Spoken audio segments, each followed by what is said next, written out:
খেতে আমার অনেক ভালো লাগে, আর সেটা যদি হয় মজাদার পুলি পিঠা তাহলে তার কোনো কথাই নেই। তো হ্যালো এভরিওয়ান, আসসালামু আলাইকুম। সবাই কেমন আছেন? আলহামদুলিল্লাহ আমি ভালো আছি। আমি তার চলে আসলাম সুন্দর একটি ব্লগ ভিডিও নিয়ে। দেখতে থাকুন, আশা করি ভালো লাগবে। সচরাচর আমরা সবাই কম বেশ পিঠা পছন্দ করি। পিঠা পছন্দ করি এমন তো কেউ নেই।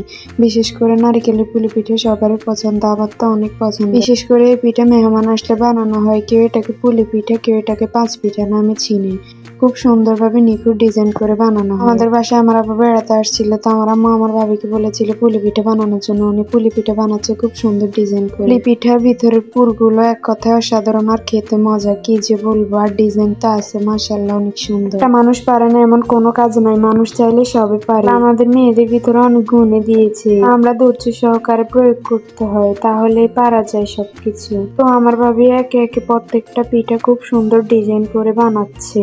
এরকম করে অনেক পিঠা উনি বানালো। পিঠাগুলো দেখতে যেমন সুন্দর, খেতে অনেক মজা হয়েছে। বিশেষ করে এটাকে কেউ পুলি পিঠা, কেউ পাঁচ পিঠা নামে চিনে। এদের যখন নতুন বিয়ে হয় তখন জামাই বাড়িতে এই পিঠাগুলো দেওয়া হয়, আমি দেখেছি। পিঠা বানানো যতটা কঠিন মনে হয় অতটা কঠিন না, পিঠা বানানো আসলে অনেক সহজ। আর আমি অলওয়েজ পিঠা লাভার, প্রত্যেকটা পিঠাই আমার অনেক ভালো লাগে। আসলে এখনকার মানুষ পিঠা বানানোর কষ্ট থেকে বাঁচতে কঠিন মনে করে অনলাইনে অর্ডার করে বসে, আসলে তা ঠিক না। বাইরে টাকা নষ্ট করার চেয়ে ঘরে বসে নিজের গুণ প্রয়োগ করা উচিত। নিজের হাতে কিছু তৈরি করে খেতে পারলে বা অন্যকে খাওয়াতে পারলে এটাতে মজা আলাদা। আমরা যাতে মেয়ে হয়েছে, আল্লাহ আমাদেরকে অনেক গুণে দিয়েছে, তাই আমরা প্রত্যেকটা গুণকে প্রয়োগ করতে পারি। আর নিজে কিছু পারলে সবাইকে বানিয়ে খাওয়ানোর মজা আলাদা, আর সেটা যদি হয় পিঠা তাহলে তার কোনো কথাই নেই। তো একে একে প্রত্যেকটা পিঠে আমার ভাবে খুব সুন্দর ডিজাইন করে বানিয়ে ফেললো। এভাবে তিনি প্রত্যেকটা পিঠে বানিয়ে ফেললো। কারোর বুদ্ধি থাকলে একবারে পারে, আবার কেউ 5-6 বারেও পারে। সবার গুণ আছে, কিন্তু ব্রেন তো আর সমান না, তাই না? তো ফাইনালি প্রত্যেকটা পিঠে তৈরি হয়ে গেল সুন্দরভাবে। বউ পিঠা, তারপরে লাপসেটি পিঠা, অনেক ডিজাইন করে বানিয়েছে উনি।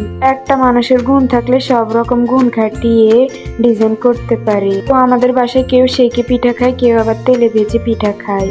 একজনে এক এক রকম খায়। তো কয়েকটা তেলে ভাজলাম, কয়েকটা সেকলাম। তো ফাইনালি আমার প্রত্যেকটা পিঠা রেডি হয়ে গেল। ভাজার পর অনেক সুন্দর হয়েছে পিঠাগুলো, আর খেতে অনেক মজা হয়েছে। কার কার এই পিঠা পছন্দ কমেন্টে জানাবেন। কিন্তু লাপসেটের এই পিঠাটা অনেক সুন্দর হয়েছে। প্রত্যেকটা পিঠে খুব সুন্দরভাবে ডিজাইন করে বানিয়েছে। আসলে খেতে যেমন মজা হয়েছে, দেখতে তেমন সুন্দর হয়েছে। সবারই অনেক পছন্দ হয়েছে। এই পিঠা বানানোর আগে দেখলে মনটা কেমন খাই খাই করে ওঠে। এই পিঠার আগে অনেক চল ছিল, সচরাচর এখনো চল আছে। পিঠা আপনার না আমার না, ছোট বড় সবারই অনেক। আসলে আপনারা যদি মনে করেন পিঠা বানানো অনেক কঠিন, আসলে ধারণা ভুল। একবার চেষ্টা করেন, হয়ে যাবে। আর ভিডিওটি ভালো লাগলে শেয়ার করে দিবেন। আল্লাহ হাফেজ।